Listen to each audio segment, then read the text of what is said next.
The rain poured endlessly that night, cold drops soaking the empty streets, but none of it compared to the storm inside her heart. Aaliyah stood on the bridge, her trembling hands gripping the rusty railings, eyes blurred with tears that refused to stop.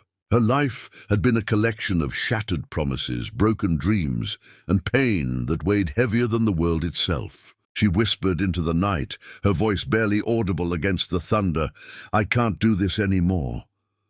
The loneliness echoed back at her, cruel and mocking, as if even the universe had turned its back. Her thoughts spiraled through all the rejections, betrayals, and disappointments that had carved scars on her soul. She was exhausted, tired of pretending to be strong for a world that never noticed her struggles. Every heartbeat was a reminder of battles she never wanted to fight. And so, there she was, standing at the edge, convinced no one would even notice if she disappeared forever.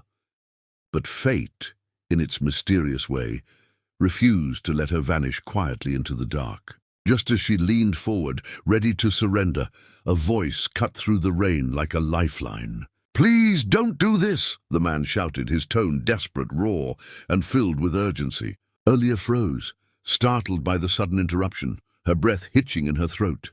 From the shadows, a tall figure rushed toward her, soaked just as much by the rain as she was. His eyes, intense yet gentle, locked onto hers, pleading without words. She felt both fear and anger at his intrusion, wondering why a stranger would care.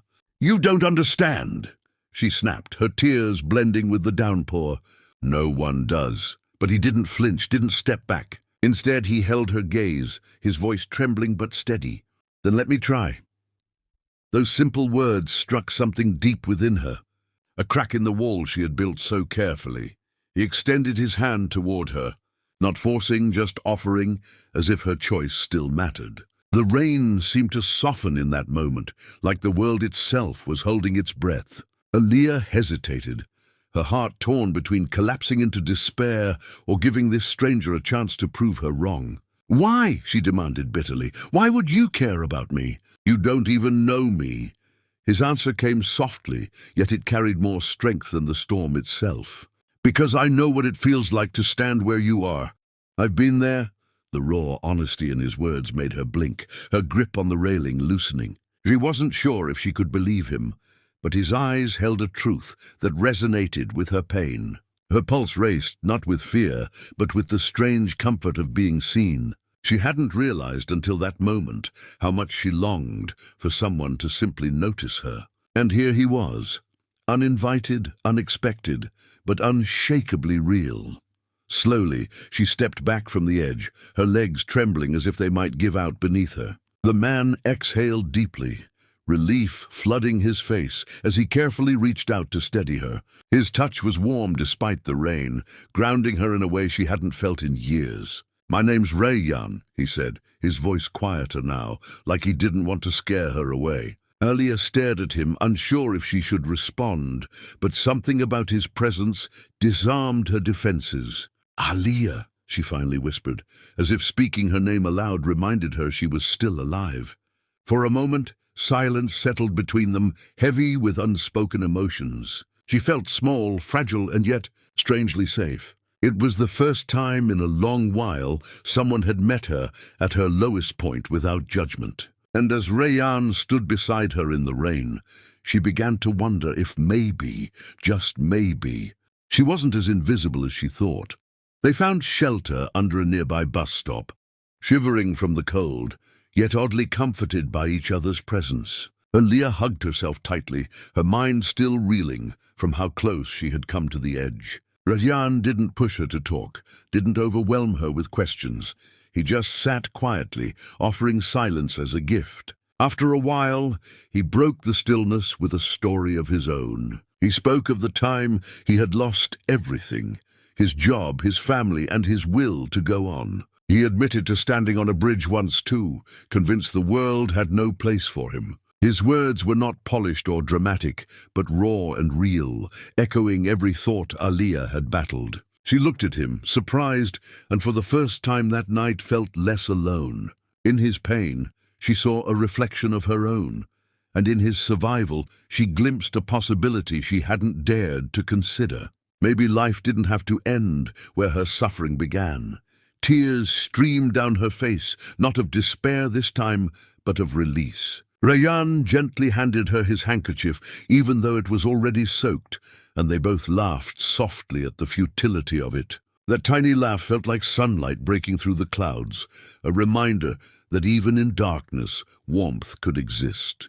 "You don't have to figure it all out tonight," Rayyan told her, his tone tender yet firm. "But promise me you'll give yourself one more day. And if that day feels unbearable, promise me another after that. One at a time."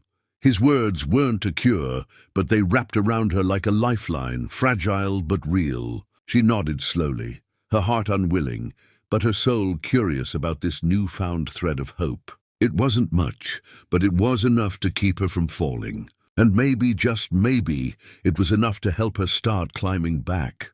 The following days weren't easy.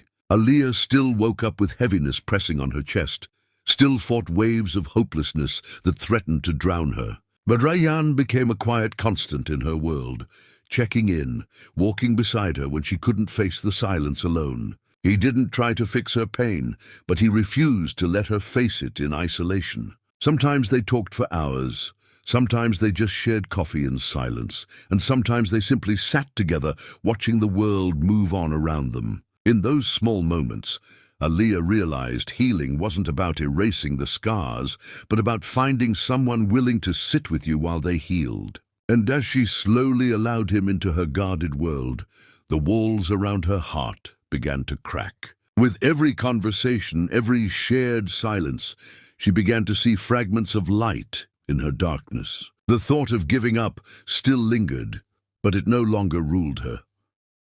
One evening, as they walked through a quiet park, Rayyan paused and looked at her with a softness that startled her. "You know," he said, "sometimes the people who are closest to breaking are the ones who hold the most strength. You've survived things that would have destroyed others." Aliyah's throat tightened, emotions welling up as she struggled to reply. "It doesn't feel like strength," she whispered, her voice shaky. "It feels like failure." He shook his head gently, his eyes unwavering. "Surviving is never failure. You're still here. That's strength." His words planted a seed in her, small but powerful, a new perspective she had never considered. For the first time in a long time, she didn't feel ashamed of her scars. Instead, she began to see them as proof of her resilience. And with Rayyan's unwavering belief in her, she started to believe it herself. Weeks turned into months, and the bond between them deepened beyond words. What started as an act of saving grew into something profound and unspoken, a companionship born from shared pain and nurtured by gentle care. Aliyah found herself smiling more often, not because life had suddenly become easy, but because she no longer faced it alone. Rayyan, too, rediscovered joy in simply being there for someone who mirrored his own journey of survival. They weren't perfect, they weren't healed completely, but together they were stronger.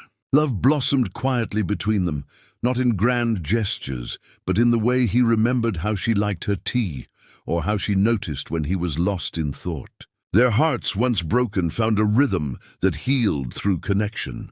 And one night, under the same stars that had once witnessed her despair, Aliyah whispered to him, "You saved me." Rayyan smiled softly, shaking his head. "No," he replied, "I just reminded you of the strength you already had inside." She leaned into him, tears glistening in her eyes.